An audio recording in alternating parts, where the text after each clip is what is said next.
Fox Sports 1 is your destination for the day's best sports shows. Tune in for the biggest personalities on the biggest stories, and don't miss us on The Herd weekdays at 12 Eastern. Catch it all right here Monday through Friday on FS1.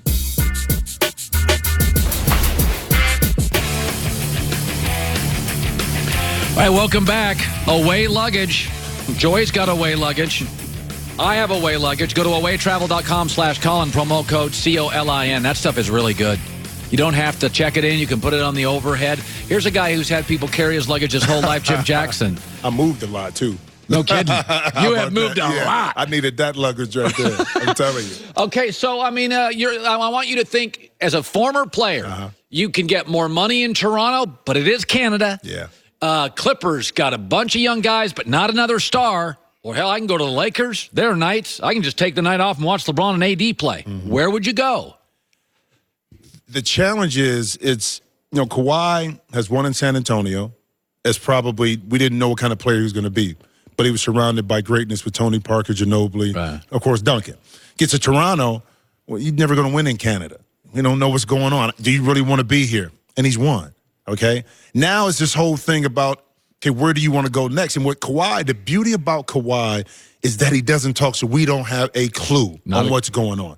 Me personally, I like to be comfortable in a place that I know people, okay, that I feel that I can continue to do what I love to do in a way that makes sense. Now, with Kawhi, is it that he wants to get back to the West Coast? Probably. I don't know. I think the perfect fit is still in Toronto because of what they've been able to do, how he's been able to win. He owns a country, basically. Now, it may not be as many people as it is in California, but you got a country behind you.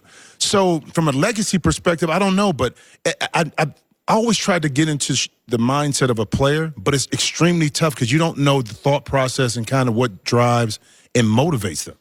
Yeah, a lot of people have said he'll do a 1+1, like he'll come back for a year and then a player option. So then he can kind of test the waters. Well, here's the thing, too, but I think a player, I can't speak for him, knows what they want to do, okay?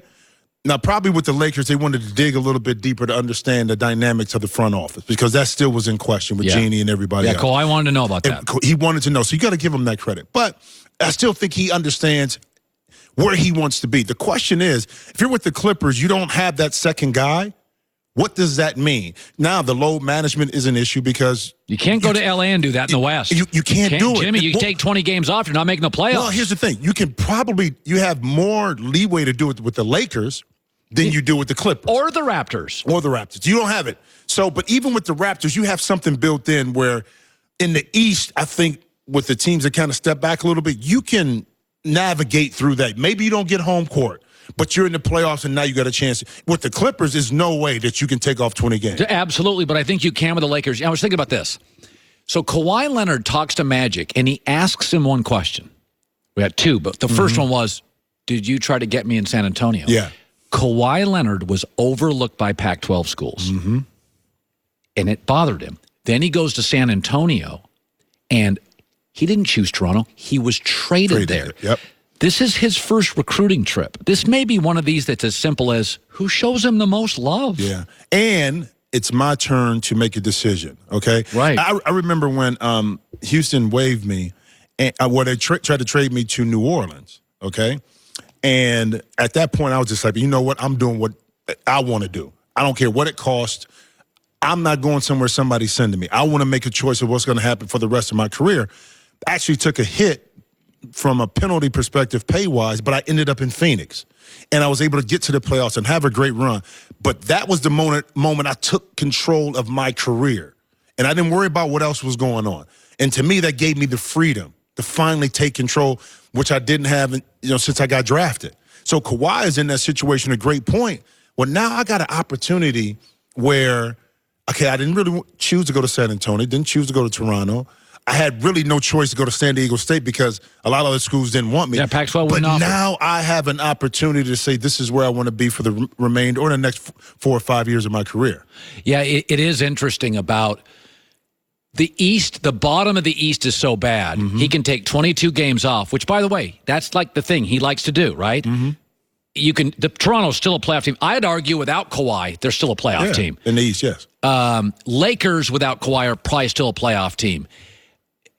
the West, Utah's better. Denver will be better. Yep. Portland's going to be good. And by the way, do you go if you're Kawhi and go to the Clippers? The culture there is one for all for one. Yeah. You taking off 15 games? I mean, they would allow it.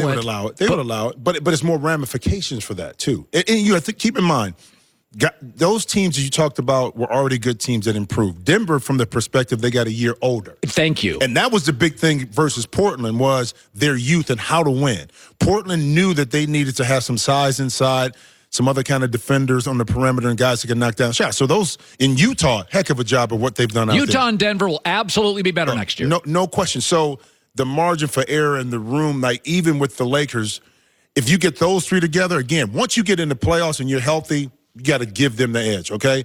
But even in the East, and you're talking about this, if you miss those games as a key guy, especially with the Clippers, it's hard to recover when you're in the 6th, 7th, 8th seed, and you got to play some of the top-tier teams in that first round. Back-to-back. If you're a 5th, 6th seed, it's back-to-back road series. That's what I'm saying. That's rough. That's rough. Jim Jackson joining us. Vegas loves KD to the Nets. Yep. Joy loves KD to the Nets. I think it's Kevin Durant in 1 year after the injury, coming back not as good, but really good, and playing with a ball-centric guard who can be tough. I don't see it as just this, I don't even think if Kawhi goes to the Lakers, I think their bench is weak. Yeah. I don't think winning is easy as we think. KD to the Nets, Kyrie to the Nets, DeAndre Jordan to the Nets. Is it a title team? Contention, depending on how those young guys kind of filter out and grow. But winning is never easy when you get personalities that come together that never play. Look at LeBron and what happened in Miami. Who's a guy that you thought you'd play well with and didn't? Tracy McGrady. I do. Two different personalities, though. Because I offshoot for me was I can defend, I can score, but I can set things up for him, but it just didn't work out. And to me, here's the thing about KD.